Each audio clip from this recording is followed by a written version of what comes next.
Machilipatnam parliament సభ్యులు doctor Vallabhaneni Balashowry గెలుపొందిన తర్వాత తొలిసారిగా కృష్ణా జిల్లా మచిలీపట్నంలో పర్యటించారు. ఈ సందర్భంగా మచిలీపట్నం ఆర్&బి గెస్ట్ హౌస్లో ఏర్పాటు చేసిన మీడియా సమావేశంలో ఆయన మాట్లాడారు. ఏదేమైనా మరొకసారి మచిలీపట్నం పార్లమెంటు నియోజకవర్గం ప్రజానికానికి ఎప్పుడూ కని విని ఎరుగనటువంటి మెజార్టీ మమ్మల్ని దీవించినందుకు మరొకసారి అందరికీ కూడా నా హృదయపూర్వక ధన్యవాదాలు. ఆ పెడన నియోజకవర్గం, అలాగే బందర్ రూరల్, అవనగడ్డ నియోజకవర్గం, పామర్రు, అలాగే Gudivada constituency, even Penamaluru constituency, ఎక్కడ చూసినా కానీ అన్ని నియోజకవర్గాల్లో చాలా చోట్ల కొద్ది ప్రాంతాల్లో తప్పితే మెజారిటీ ఏరియాల్లో త్రాగునీరు సమస్య బాగా ఉంది. ఈ విషయాన్ని గురించి మా పార్టీ అధ్యక్షులు పవన్ కళ్యాణ్ గారితో కూడా నేను చర్చించాను. అలాగే నిన్ననే ప్రమాణ స్వీకారం చేసినటువంటి పెద్దలు గౌరవనీయులు చంద్రబాబు నాయుడు గారితో కూడా అనేక బహిరంగ సభల్లో ఆయన కూడా చెప్పాను. నా మొట్టమొదటి ప్రాధాన్యత ఇచ్చేటువంటిది జిల్లా మొత్తానికి కూడా చక్కటి శుద్ధి చేసినటువంటి త్రాగునీరు ఇవ్వాలి. అది కూడా కృష్ణా నది వాటర్, అటు పోలవరం నుంచి వచ్చే వాటర్ అయితేనే ఉండి, ఇటు కృష్ణా నది వాటర్ శుద్ధి చేసినటువంటి మంచినీళ్లు ప్రతి గ్రామానికి ఇవ్వాలనేదే నా యొక్క ఆలోచన.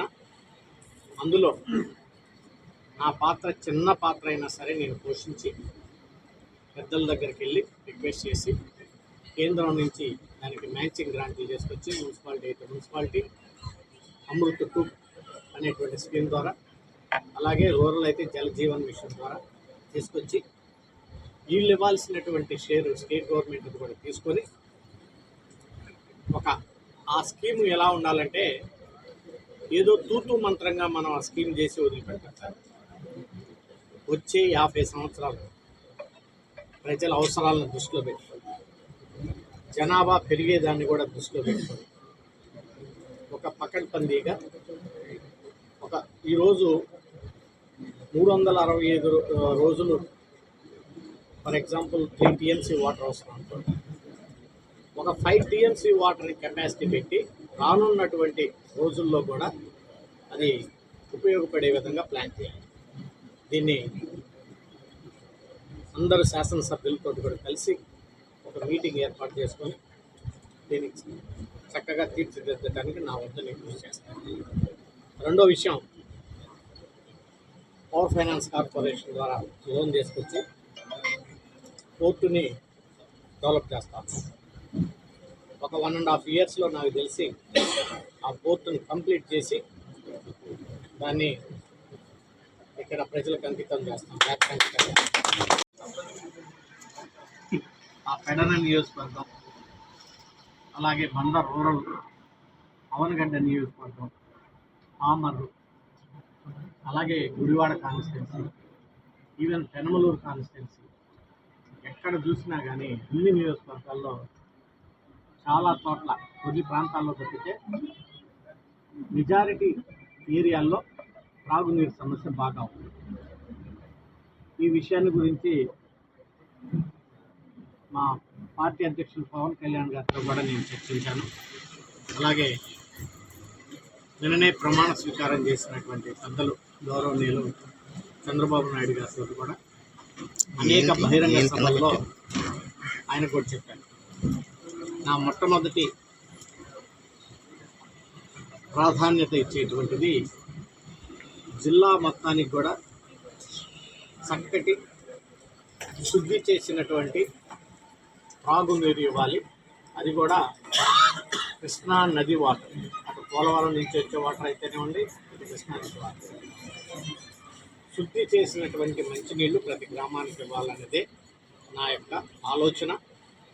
అందులో నా పాత్ర చిన్న పాత్ర అయినా సరే నేను పోషించి పెద్దల దగ్గరికి వెళ్ళి రిక్వెస్ట్ చేసి కేంద్రం నుంచి దానికి మ్యాచింగ్ గ్రాంట్లు చేసుకొచ్చి మున్సిపాలిటీ అమృత్ 2 అనేటువంటి స్కీమ్ ద్వారా, అలాగే రూరల్ అయితే జల్ జీవన్ మిషన్ ద్వారా తీసుకొచ్చి వీళ్ళు ఇవ్వాల్సినటువంటి షేరు స్టేట్ గవర్నమెంట్ కూడా తీసుకొని ఆ స్కీమ్ ఎలా ఉండాలంటే ఏదో తూతూ మంత్రంగా మనం ఆ స్కీమ్ చేసి వదిలిపెట్టాలి.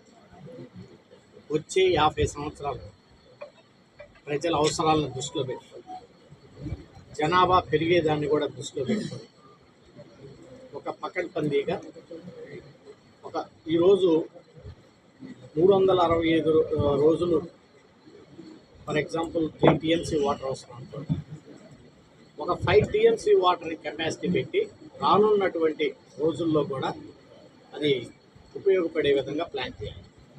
దీన్ని అందరు శాసనసభ్యులతో కూడా కలిసి ఒక మీటింగ్ ఏర్పాటు చేసుకొని దీనికి చక్కగా తీర్చిదిద్దడానికి నా వద్ద నేను కృషి చేస్తాను. రెండో విషయం, పవర్ ఫైనాన్స్ కార్పొరేషన్ ద్వారా లోన్ తీసుకొచ్చి పోర్టుని డెవలప్ చేస్తాం. ఒక 1.5 ఇయర్స్లో నాకు తెలిసి ఆ పోర్టుని కంప్లీట్ చేసి దాన్ని ఇక్కడ ప్రజలకు అంకితం చేస్తాం. పార్లమెంట్ ఏరియాగా గత 5 సంవత్సరాలుగా నేను నాకు చేతనంతవరకు సేవ చేశాను. ఎన్నో ఇబ్బందులు పడ్డాను, మీ అందరికీ తెలుసు. ఇప్పుడు అలాంటి ఇబ్బందులు లేవు. రానున్నటువంటి 5 సంవత్సరాల్లో ఇంకా అభివృద్ధి చేయాలనేటువంటి తపన నాలో ఉంది. తప్పకుండా చేస్తామని చెప్పేసి తెలియజేసుకుంటూ, మరి నాయకులు కూడా చాలామంది మా కోసం వెంటుండి నన్ను నడిపించి మరి బ్రహ్మాండంగా ప్రచారం చేశారు. పెద్దలు రామకృష్ణ అన్న మా జనసేన పార్టీ తరఫున ఎంతో ఆయన నామటే ఉండి చేశారు. అలాగే ముస్లిం మైనారిటీ సోదరులు పాషా గారు, అలాగే సర్పంచ్ గారు, అలాగే రాము అన్న, అందరూ ఇక్కడ ఉన్నటువంటి ప్రతి ఒక్కరికి పేరు సోదరి పాపం అయితే నడుచుకుంటూ పోయి దుర్గా గుడి కూడా పోయి మోకాల తన మీద పోయి ప్రతి ఒక్కరికి నేను గెలవాలని కోరుకున్న ప్రతి ఒక్కరికి కూడా హృదయపూర్వక ధన్యవాదాలు తెలియజేస్తూ ఉన్నారు. ఒక అన్నదమ్ముల్లాగా ఎటువంటి విభేదాలు లేకుండా ఈ 5 సంవత్సరాలు ప్రయాణం చేసి ఈ అభివృద్ధి చేసి ఆ తర్వాత ప్రజల్ని కోరుకొని తప్పకుండా ఇంకొక 5 సంవత్సరాల్లో కూడా ఇదే కాంబినేషన్తో పవన్ కళ్యాణ్ గారు, చంద్రబాబు నాయుడు గారు కాంబినేషన్ తోటి మరలా ఇంకొక 5 సంవత్సరాలు కూడా పనిచేసేటువంటి ఆ ధైర్యాన్ని వ్యక్తిని కూడా ఇవ్వాలని చెప్పేసి భగవంతుని మిమ్మల్ని అందరూ సార్ కొన్ని రైళ్లు ఆగిపోయి అలాగే పుల్లయ్య గారు కూడా నన్ను ఎంటబెట్టుకొని వాళ్ళు ప్రతి ఒక్క ప్లేస్కి తిరిగి అన్ని మీటింగులు పెట్టి నన్ను ఎంతో ఆశీర్వదించారు. వాళ్ళిద్దరికీ కూడా వంకల నారాయణ గారికి, పుల్లయ్య గారికి కూడా నా హృదయపూర్వక ధన్యవాదాలు తెలియజేస్తా ఉన్నాను. మరి అలాగే చంద్రబాబు నాయుడు గారి ఆశీస్సులతో వారికి కూడా, అలాగే రామకృష్ణ గారి కూడా మంచి పదవులు రావాలని చెప్పేసి కూడా నేను అవన్నీ ఉన్నాయి. భోగరాజు బండారు చిత్రాన్ని ఇది ఉంది, అంబేద్కర్ భవనం ఉన్నాయి, రైల్వే లైన్స్ ఉన్నాయి, ఇట్లా ఉన్నాయి, 1 by 1 అన్నీ ఉన్నాయి. ఫిషర్మెన్ కమ్యూనిటీకి చేయాల్సింది చాలా ఉంది, బోట్స్ ఉన్నాయి. సో అలాగే మున్సిపాలిటీది ఉంది. ఇక్కడ ఉన్నటువంటి మున్సిపాలిటీకి ఏ రకంగా దాన్ని డ్రైనేజీని వ్యవస్థని మెరుగుపరచాలనేటటువంటి ఉన్నాయి. సో ఇవన్నీ చాలా సమస్యలు 1 by 1 తప్పకుండా సడన్గా అన్నీ నేను చేయలేకపోవచ్చు. తప్పకుండా అన్నింటినీ 1 by 1 కంప్లీట్ చేస్తాను అనేటువంటి ధైర్యం నాకు. సార్